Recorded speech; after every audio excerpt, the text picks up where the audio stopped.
Madame la ministre, quand arrêterons-nous de financer ce qui nous empêche d'expulser des étrangers en situation irrégulière et qui, pour certains d'entre eux, deviennent des terroristes? Dans une tribune publiée la semaine dernière, la directrice de l'IFRAP, Agnès Verdier-Molinier, alertait sur le dévoiement et l'absence de transparence des subventions publiques versées aux associations de protection des étrangers qui font tout pour empêcher leur expulsion, y compris lorsque ces derniers représentent un risque terroriste pour la France avéré.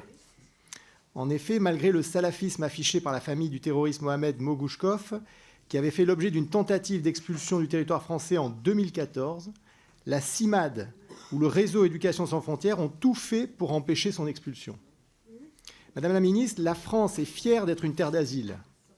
mais elle ne peut devenir une terre de terroristes sur l'autel de nos valeurs humanistes dévoyées.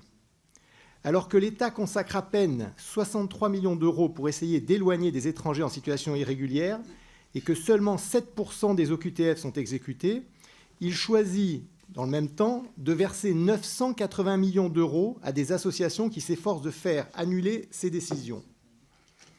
Cette disproportion inacceptable entre les moyens alloués à la défense des demandeurs d'asile, qui sont 15 fois supérieurs à ceux destinés à la lutte contre l'immigration irrégulière, appelle un rééquilibrage d'urgence, comme le proposera le président Éric Ciotti lors de l'étude des amendements.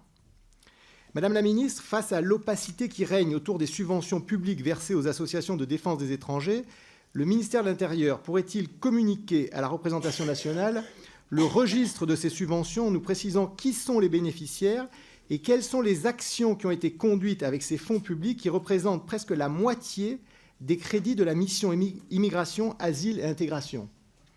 Par ailleurs, Madame la ministre, le ministère serait-il prêt à être auditionné par une mission d'information parlementaire afin de rendre des comptes sur l'utilisation de ces crédits qui appellent à plus de transparence? Je vous remercie.